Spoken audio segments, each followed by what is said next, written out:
Saya akan ngaji tentang betapa mudahnya berbuat baik dan betapa mudahnya bersosialisasi yang jadi kebutuhan sosial masyarakat. Kemudian di saat yang sama sebagai kebaikan menurut Islam. Ini saya baca kitab yang sangat otoritatif, yaitu kitab Sahih Muslim, di mana kita tahu dalam Islam pegangan ahli sunnah wal jamaah, juga pegangan ulama seluruh dunia adalah Al-Kutubus Sittah, kitab 6, diantaranya yang hadis Bukhari Muslim. Di sini ketika Nabi ditanya tentang beberapa kebaikan, yaitu dari pertanyaan ayul a'mali afdol, amal apa yang terbaik, diantaranya Nabi menyebut sekian: iman billah, iman kepada Allah Ta'ala. Kemudian ini yang penting dilakukan semua pemimpin, oleh bupati, oleh wakil bupati, oleh seluruh pemimpin, baik struktural maupun kultural, maupun pemimpin kecil, yaitu di keluarga.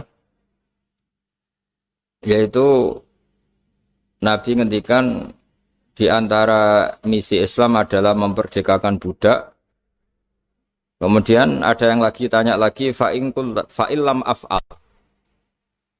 Lalu dari sekian kebaikan yang butuh biaya itu saya tidak mampu melakukan ya Rasulullah. Kalau nyumbang masjid saya tidak mampu. Kalau berbuat bikin fasilitas umum saya tidak mampu.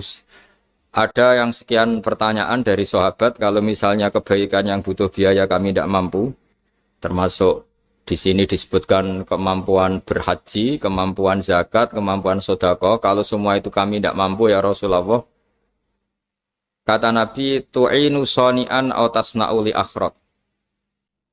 Ini di Sahih Muslim di bab iman dengan judul Babu bayani kaunil iman billah afdalal a'mal. Kalau saya tidak mampu semua melakukan itu ya Rasulullah, yaitu melakukan kebaikan yang butuh biaya. Kayak bangun masjid, bangun jalan, bangun fasilitas-fasilitas publik. Tu'inu sani'an aw tasna'u li akhrat. Tu'inu nulungi sira sani'an ing wong sing ahli sun'ah, ahli kreatif atau ahli, kalau orang sekarang itu bilang dia pekerja. Dia pekerja rumahan atau production house atau apa saja. Aw tasna'u li akhrat. Atau kamu membantu orang yang tidak punya pekerjaan. Terus sahabat masih tanya, aro'aita indo'iftu an ba'dil amal. Kalau semua kebaikan aktif saya tidak mampu melakukan ya Rasulullah, kebaikan menolong orang lain, kebaikan yang bersifat aktif. Jawabnya Nabi, dan ini pegangan saya, pegangan kita semua, panduan dari Rasulullah SAW, Nabi ngendikan, takufu syarroka anin nas fa innaha shadaqatun minka ala nafsik. Ya, saya ulang lagi, takufu syarroka anin nas fa innaha shadaqatun minka ala nafsik. Kamu dalam berislam cukup menjaga supaya kejelekan kamu tidak punya imbas pada orang lain. Ya, ini penting dalam Islam. Jadi kalau tidak bisa berbuat baik, potensi keburukan kita jangan sampai menimpa orang lain. Keburukan itu bisa kejahatan kriminal, bisa kejahatan pidana atau merugikan orang lain, atau kejahatan yang tidak sampai kriminal tapi mengganggu orang lain. Misalnya contoh gampang ini, saya sumpek-sumpeknya sendiri ingin jalan-jalan, main di teman yang di jam kerja. Ini kan sumpek-sumpeknya saya sendiri ingin hiburan, terus wisata atau dolan ke teman yang sebetulnya saat itu dia mungkin ngaji atau kerja atau harus memenuhi kewajiban cari nafkah. Gara-gara nemuin saya, akhirnya dia dikomplain sama majikannya, atau gara-gara nemuin saya, dia akhirnya tidak ngaji sama santrinya, atau gara-gara nemuin saya, dia terganggu aktivitasnya. Itu juga tidak boleh, karena berarti keburukan kita punya akibat pada orang lain. Jadi kaidah dalam Islam itu kalau tidak berbuat baik, potensi keburukan kita ini jangan sampai menimpa orang lain. Sehingga di sini Islam menyarankan uzlah. Uzlah itu nyepi. Jadi misalnya kita baru penat, baru bawaannya itu emosi, baru gak suka kumpul orang, itu ya sebaiknya jangan jalan-jalan, karena di antara kebaikan Islam itu tabassum, senyum, atau talqatu wajhin, ceria. Tapi karena kita mungkin jatuh kredit, jatuh hutang, atau punya masalah keluarga, sehingga bawaan kita itu emosi. Nah, dalam seperti ini sebaiknya uzlah, menutup diri. Sehingga kata Rasulullah SAW dalam zaman akhir di antara kebaikan itu kamu meninggalkan manusia aktivitasnya, kemudian watadaun nas min syarrik, kamu meninggalkan manusia supaya enggak kena keburukan kamu. Jadi ada momen, ada saat di mana kita mungkin kalau ketemu orang itu bawaannya ingin sengak, ingin ngomong yang enggak enak, atau kita baru penat, itu sebaiknya uzlah saja, mengurung diri di kamar atau isolasi sendiri, karena bawaannya baru emosi. Nah, ini yang jarang dipraktekkan. Kalau sekarang malah banyak yang saat susah malah bawaannya ingin namam, ingin apa, menvonis orang lain atau ngadili orang lain. Padahal pesannya Nabi, kalau semua kebaikan aktif tidak bisa kamu lakukan itu, takuffu syarra ka'anin nas fa innaha shadaqatun minka ala nafsik. Sehingga keburukan kita, ya saya ulang lagi, keburukan kita yang ingin emosi, ingin apa, itu tidak punya akibat orang lain. Di sini kearifannya Rasulullah SAW, beliau masyhur ngendikan, layak dilqadi wa ghadban. Jangan sampai seorang hakim bikin keputusan ketika emosi, karena bawaannya orang emosi itu pasti nggak terkontrol intelektualnya, nggak terkontrol nuraninya, nggak terkontrol semua sifat baiknya. Itu kalau punya keputusan bahaya sekali. Sehingga Nabi dari awal ngendikan layak dilqadi wa ghadban. Orang yang sedang emosi tinggi jangan bikin keputusan penting. Kemudian oleh ulama diteruskan juga jangan bikin keputusan penting orang yang sangat lapar, atau yang sangat kenyang, atau yang sangat ngantuk, atau yang super sibuk. Jadi hal-hal yang potensi buruk dalam mengambil keputusan itu harus ditinggalkan. Sehingga misalnya bupati atau wakil bupati kalau sedang tidak nyaman dengan suasana apa, nggak boleh rapat kemudian memutuskan keputusan penting. Begitu juga kiai dan semuanya. Nah, ini yang supaya otoritatif. Kenapa saya bawa kitab itu logikanya jelas ya. Kita sebagai dai, sebagai ustadz, atau sebagai mubalek, atau sebagai siapa saja, yang ingin kita wariskan ke umat Rasulullah adalah dawuh-dawuhnya Nabi. Dan kalau kita ngaji tidak pakai kitab, itu sebenarnya umat kita jejali dengan pikiran kita, dengan ide kita. Jangan-jangan ide kita, pikiran kita ini tidak mewarisi pikiran Islam, tapi pikiran kita atau emosi kita. Tapi kalau kita baca kitab, artinya umat ini berhak mendapat apa yang diteladankan dan disabdakan oleh Rasulullah SAW. Tapi kalau kita, itu pasti inginnya itu kita. Misalnya kita Bupati Banyuwangi, mungkin kita akan cerita Banyuwangi dengan asik. Tapi bagi daerah lain, apa urgensinya bagi saya? Begitu juga kalau kita kiai, mungkin kita akan cerita fadhilnya kiai. Tapi bagi orang lain yang keutamaannya jadi pekerja, jadi satpam, jadi guru, jadi pegawai negeri yang adil. Sehingga subjektivitas kita ini akan tinggi. Tapi kalau kita sebagai kiai baca hadis, maka umat ini mendapatkan panduan dari Rasulullah SAW. Nah, dari sekian panduan itu, kata Nabi, jika Anda tidak bisa berbuat kebaikan aktif, maka kebaikan yang harus Anda lakukan adalah potensi kejelekan kamu jangan menimpa orang lain. Makanya saya berkali-kali bilang, saya ini termasuk kiai yang jarang main ke alumni. Karena tadi, kadang-kadang alumni itu sudah mau kerja di tempat kerjanya, atau mau janjian ngantar anaknya sekolah. Gara-gara ada saya, mungkin semua itu dibatalkan. Sehingga silaturahim itu juga harus dimanage supaya tidak mengganggu haknya orang yang kita silaturahimi. Jangan sampai silaturahim jam 9, saatnya orang kerja, kemudian dia dapat peringatan dari pabriknya gara-gara sering didolani kiainya. Itu kan jadi ribet. Atau kiai karena sering didolani terus tidak ngaji, memetuki tamu terus, itu kan jadi ribet. Apapun itu, sehingga orang itu harus berpikir perilakunya itu tidak punya akibat la doror wa la diror. Jangan mengganggu dirinya, juga jangan mengganggu orang lain. Ini oleh Nabi disebut takuffu syarra ka'adin nas fa innaha shadaqatun minka ala nafsik.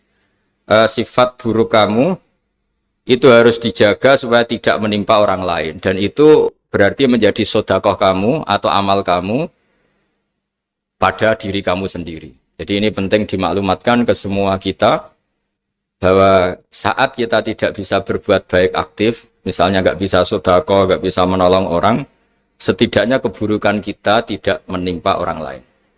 Nah, termasuk keburukan yang terselubung adalah kita punya pikiran yang menurut kita ini hebat, tapi bagi orang lain mungkin bahaya. Misalnya kita punya pikiran ingin jadi orang kaya raya yang dermawan. Itu artinya kan pikiran baik karena ingin jadi dermawan. Tapi artinya bayangkan orang lain tuh miskin semua butuh derma kamu. Mana mau orang lain kamu bayangkan miskin butuh derma kamu. Orang lain juga bayangkan dirinya kaya gak butuh derma kamu. Itu namanya kebaikan yang subjektif.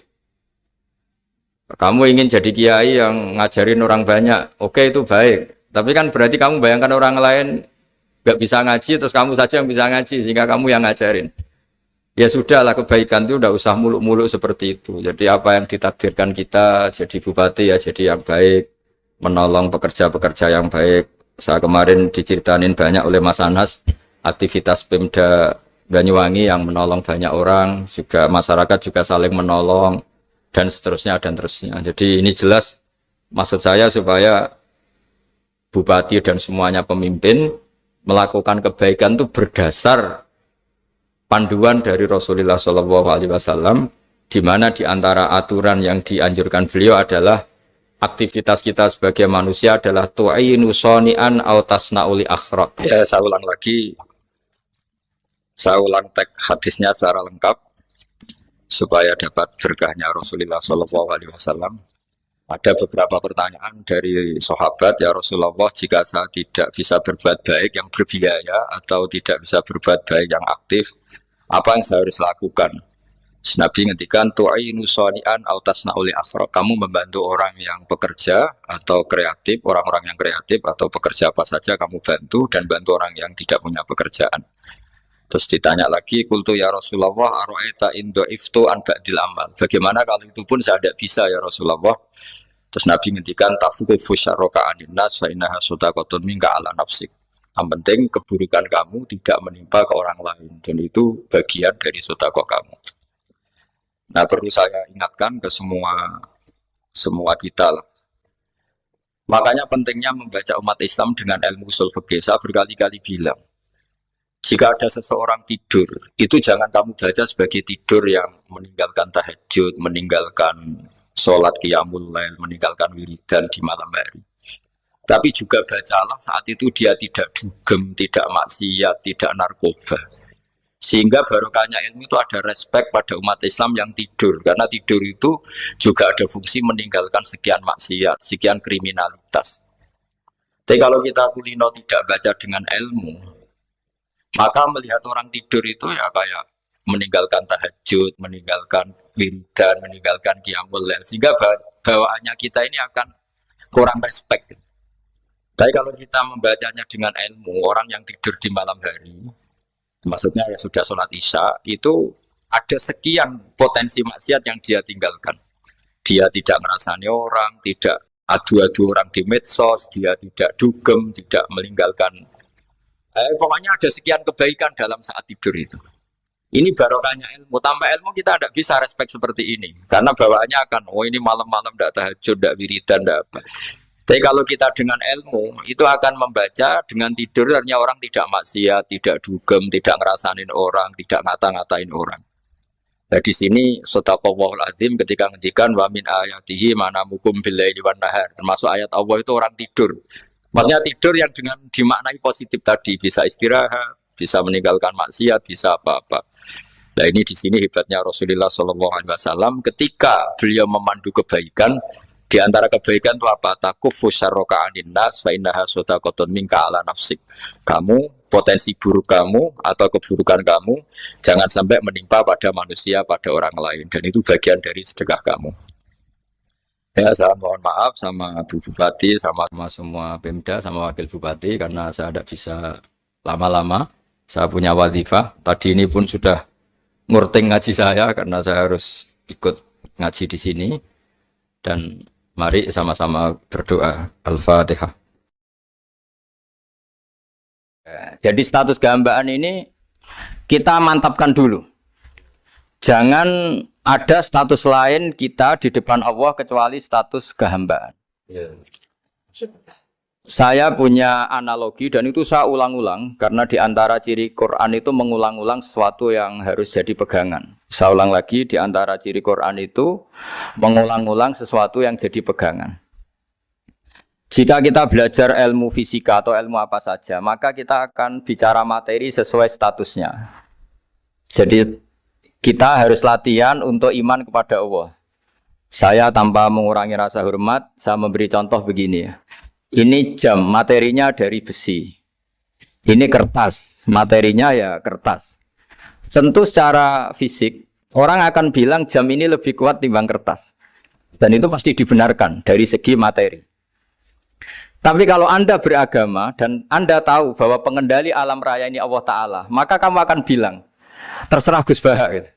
Bisa saja jam ini saya punya niat saya hancurkan, kertas yang lemah ini saya simpan. Sehingga jam tangan ini 5 menit lagi saya hancurkan sehingga benar-benar rusak. Sementara kertas ini saya simpan sampai bertahun-tahun awet. Nah, kira-kira seperti itulah ilmu manusia. Sesuatu yang kita sangka kuat, ternyata Allah punya rencana menghancurkan itu. Dan yang kita sangka lemah, ternyata Allah punya rencana untuk mengabadikan itu. Nah, di sini pentingnya iman, lahu maqalidus samawati wal ardh. Hanya Allah yang mengendalikan semua. Jadi jangan mentang-mentang kita punya ilmu bahwa materi besi itu lebih kuat timbang kertas, terus kita pastikan bahwa besi lebih awet ketimbang kertas. Kita sisakan satu keyakinan, terserah Allah, terserah pengendalinya. Nah itu agama, bilang terserah pengendalinya itu agama. Ya mungkin tadi aja problem sinyal, saya ulang lagi. Ibarat saya ini megang jam tangan, yang materinya dari besi. Ini kertas yang materinya lemah. Tentu kita akan bilang bahwa jam atau besi lebih kuat ketimbang apa? Kertas. Tapi Anda salah. Anda harusnya ngomong bahwa terserah pengendalinya. Bisa saja saya punya rencana menghancurkan besi ini sehingga 5 menit lagi hancur. Dan saya ingin mengabadikan kertas ini saya simpan di tempat yang aman. Nah kira-kira agama itu bukan anti ilmu. Sehingga agama boleh kamu mengatakan besi ini lebih kuat ketimbang kertas. Tapi harus kamu tambahi dari segi materi. Tapi kalau dari segi pengendalinya maka kita jawab terserah Allah Subhanahu wa ta'ala. Nah ini di sini pentingnya beragama. Jadi meskipun Mars tuh kayak apa kuatnya, bumi, gunung kayak apa kuatnya. Ternyata gunung yang kita kira kuat, ternyata nyimpan magma yang potensi meledak. Yang gunung kecil, yang kelihatan dari pasir kecil yang tidak berdaya, ternyata nggak nyimpan magma, jadi nggak direncanakan untuk diledakkan. Itu, nah agama itu seperti itu, yang disebut di surat Yasin misalnya Allah itu siapa? Biyadihi malakutu kulli, yang dalam kendalinya itu semuanya di alam raya ini. Sehingga di kehidupan nyata juga sama. Ada orang yang nekuni ilmu ekonomi, tapi miskinnya Masya Allah. Ada yang gobloknya Masya Allah tapi kaya. Ada kiai yang punya doa banyak, hidupnya biasa. Yang nggak punya doa kaya. Itu saya pernah baca di sebuah hadis qudsi. Ada riwayat begini. Nabi Musa ketemu Allah ditanya. Limadza kata Allah. Kenapa saya memberi rezeki orang yang bodoh? Mak itu orang yang bodoh sekali. Kadang tak ciptakan dia jadi orang kaya. Dan yang pintar ekonomi kadang tak ciptakan jadi orang miskin. Si Nabi ini tanya, kenapa ya Allah? Supaya dia tahu yang mengendalikan rezeki itu saya, bukan ilmunya dia. Katanya.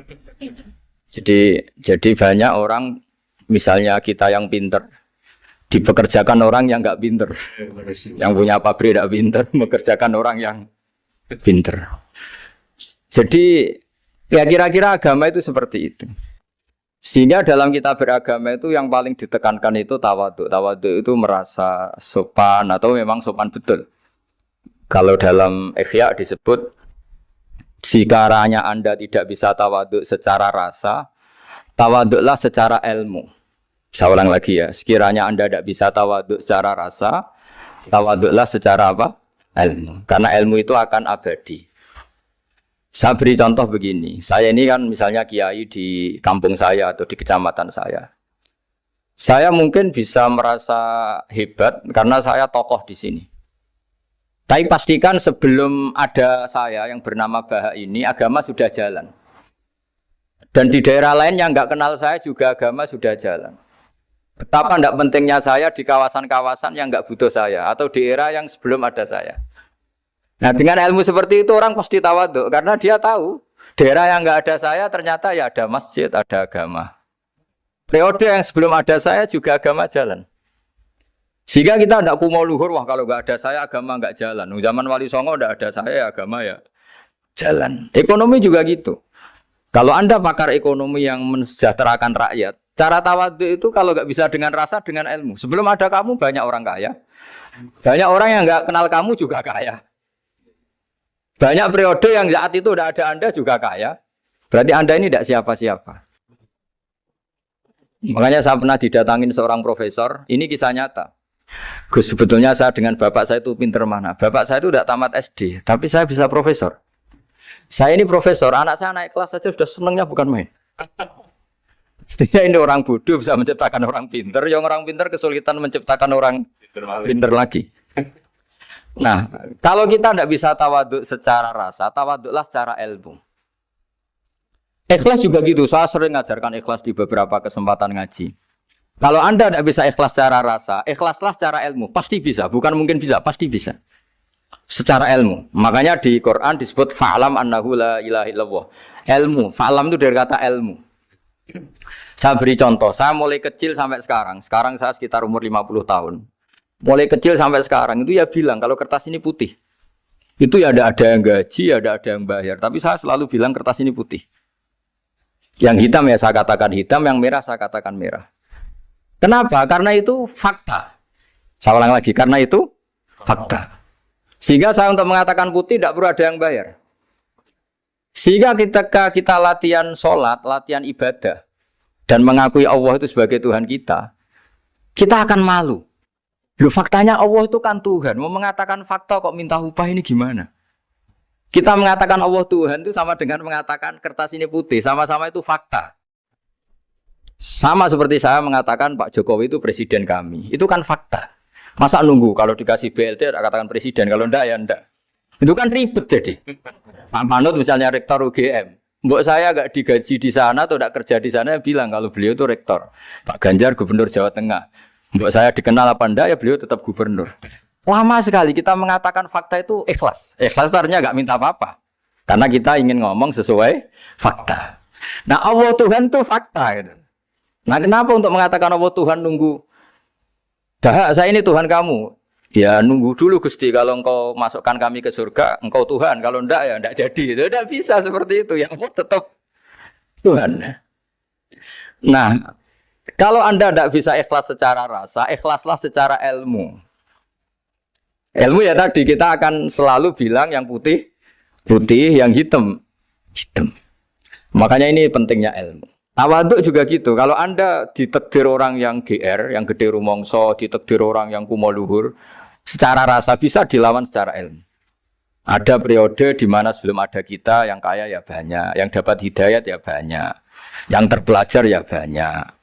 Ada daerah yang nggak kenal kita, nyatanya pendidikan di situ jalan, sistem sosial baik. Betapa tidak pentingnya kita. Nah ini nanti memaksa kita atau melatih kita untuk tawaduk. Nah dari hikmah ilmu itu kemudian kita minta maaf sama orang lain itu mudah. Karena kita sadar bahwa adanya kita ini problem. Saya sering digojlok orang-orang kaya. Orang-orang kaya itu ya kadang agak kurang ajar tapi nggak bisa dibantah. Begini, pernah tanya saya gini, Gus, saya ini punya mobil mahal, harganya 2 miliar. Kayaknya yang berak pakai jalan raya saya kan. Bisa, bayarnya pajak saya mahal. Sehingga kayaknya paling pantas saya. Yang naik ontel itu kan nggak bayar pajak. Harusnya nggak boleh pakai jalan gitu. Terus saya bilang, mbah-mbahnya yang naik ontel itu pejuang, bapak kamu enggak. Kamu enggak warisnya. Artinya, ada teori dalam kitab hikam itu kitab tasawuf dalam pesantren. Itu kebaikan saja di soal. Misalnya begini, kita ini bangga sebagai urip yang tertib, hidup yang tertib di kantor, di tempat-tempat pekerjaan. Tapi kalau itu semua terjadi, kalau ada kecelakaan di jalan itu nggak ada yang nolong langsung. SAR paling efektif, tim penolong paling efektif ya orang-orang nganggur itu. Orang-orang yang di jalan-jalan di perapatan itu kalau ada kecelakaan langsung nolong. Itu nanti ambulan itu yang kedua, ketiga, yang nolong pertama ya orang-orang yang nganggur-nganggur di jalan itu. Ada orang tersesat nolong. Maka ketika seorang sahabat tanya, ya Rasulullah, kalau engkau melarang kita jagongan di jalan, itu kita tidak bisa. Jadi kata Nabi, ya silahkan saja, tapi adu hak torik, kamu di jalan itu datangkan. Apa itu? Ya kamu bisa amar ma'ruf nahi mungkar. Coba kalau di terminal, di tempat publik banyak orang yang soleh, itu nanti copet ya sungkan. Yang mau jambret ya sungkan, karena yang di situ orang-orang soleh. Nanti yang nggak sholat juga sungkan, karena yang di situ banyak yang sholat. Jadi kenyamanan orang pergi jauh di tempat-tempat sepi itu ya barokahnya orang-orang nganggur terus ngaji, wah nengkono masih rame, ada orang yang di perapatan, di pertigaan.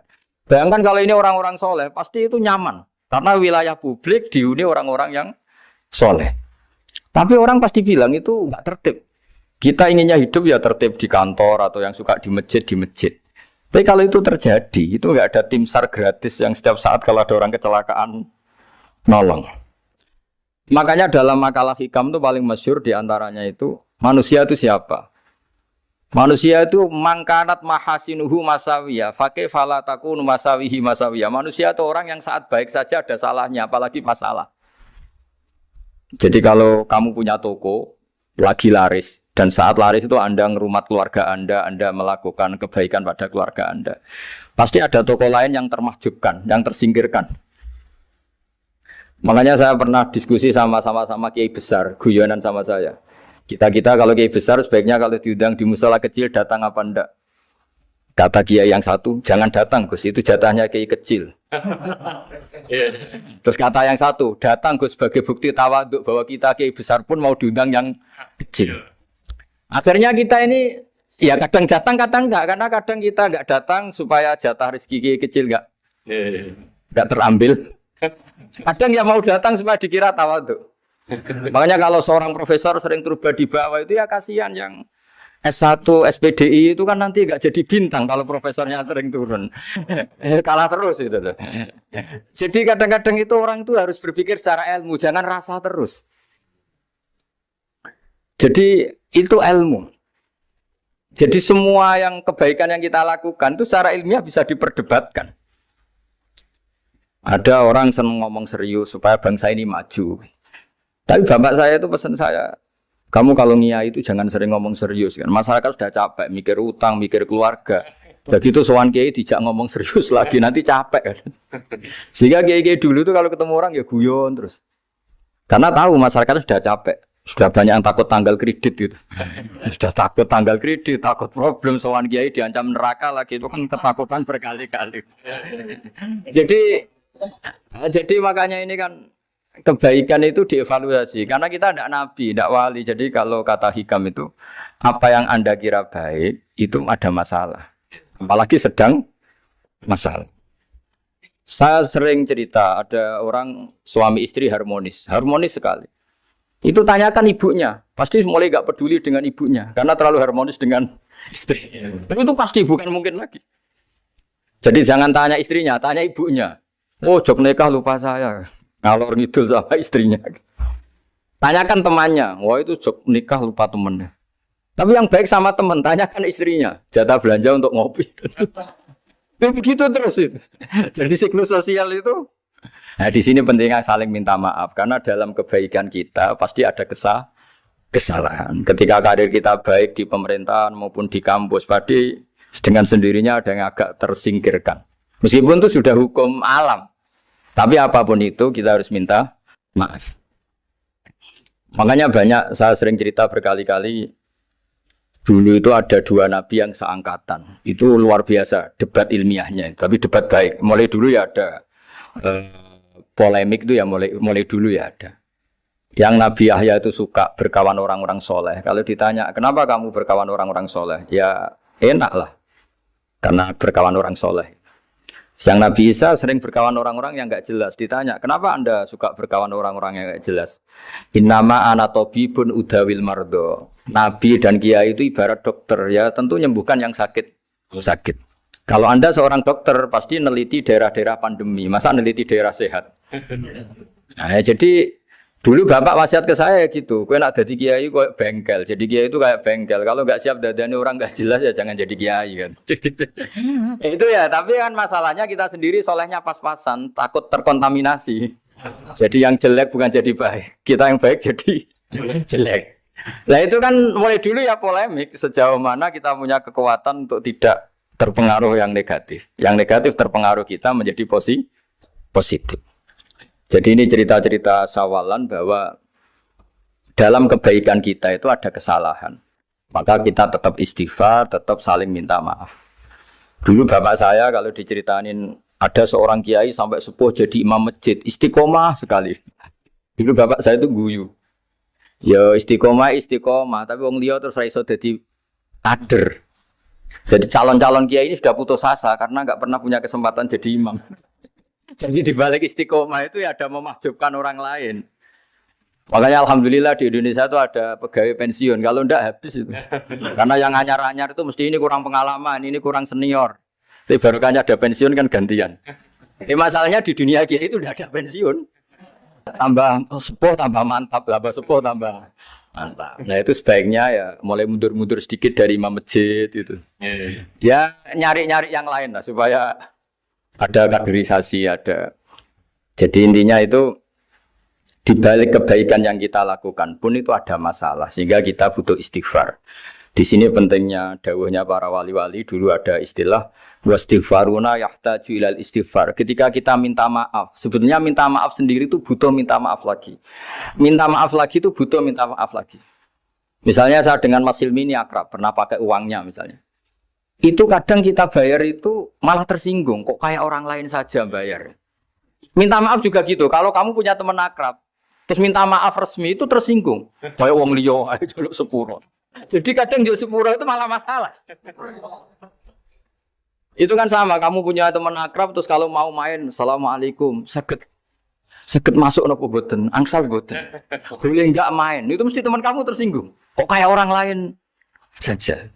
Artinya ketika Anda merasa benar karena protokoler ketika masuk ke teman, ternyata itu salah. Teman kamu maunya enggak protokoler karena sudah akrab.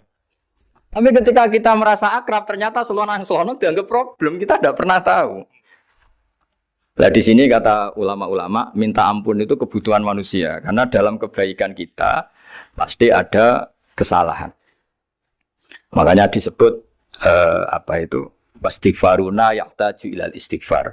Kita selalu diajari, Rabbana zolamna anfusana. Ya Allah, kita ini selalu mendolimi diri kita sendiri. Jadi saat kita baik pun, ada unsur kesalahan. Yaitu tadi, kalau Anda jadi orang, pasti ada yang termahjubkan. Kalau Anda kiai besar atau profesor atau pejabat, turun ke bawah. Ya kalau gubernur turun terus ya bupati gak jadi bintang. Kalau saya kiai besar misalnya turun terus ya kiai kampung itu ya kasihan. Saya pernah diundang Manakipan tidak datang itu kiai kecil bilang, matur nuwun Gus gak teko. Aduh iwake gak untuk saya katanya. Barokahnya saya ada. Itu lucu ya matur nuwun betul. Matur nuwun Gus jenengan gak dugi jadi. Akhirnya jatah besarnya untuk saya. Nah, tapi yang punya rumah komplain. Gus udah ngeratau teko PP aku wong cilik. Nah ini saya harus mendahulukan versi Soibul Bed yang punya rumah apa versi Kiai yang termakjubkan.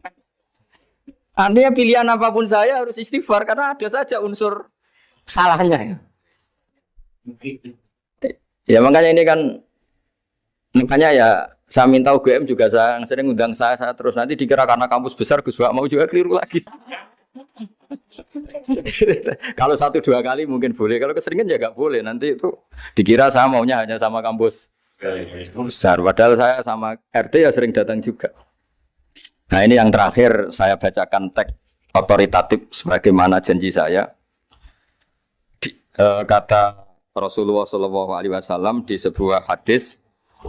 Ini terakhir nanti supaya nggak lama-lama saya juga punya wadhifah. Ada orang itu punya hutang. Hutang itu ya hutang, memang hutang. Singkat cerita orang itu tidak bisa bayar sampai akhirat. Dan aturannya Allah, orang yang punya hutang tidak bisa bayar ini harus diaudit, harus diselesaikan di akhirat. Kalau tidak bisa diselesaikan di dunia, diselesaikan di akhirat.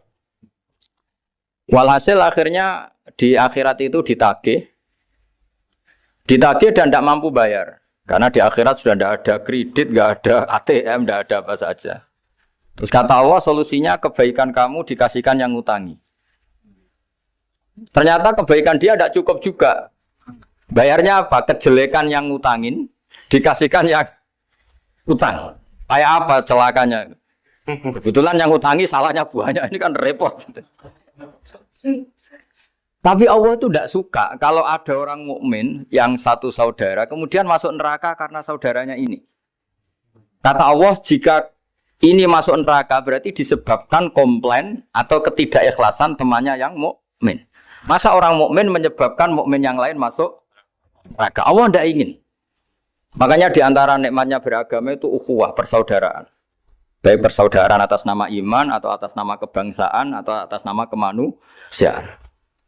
Akhirnya si yang ngutangi ini tadi, jangan dibahasakan kreditur, nanti kita kayak bangunnya yang ngutangin nanti. Ya bahasa gampangnya yang ngutangin, karena tidak semua orang ngutangnya sama bank.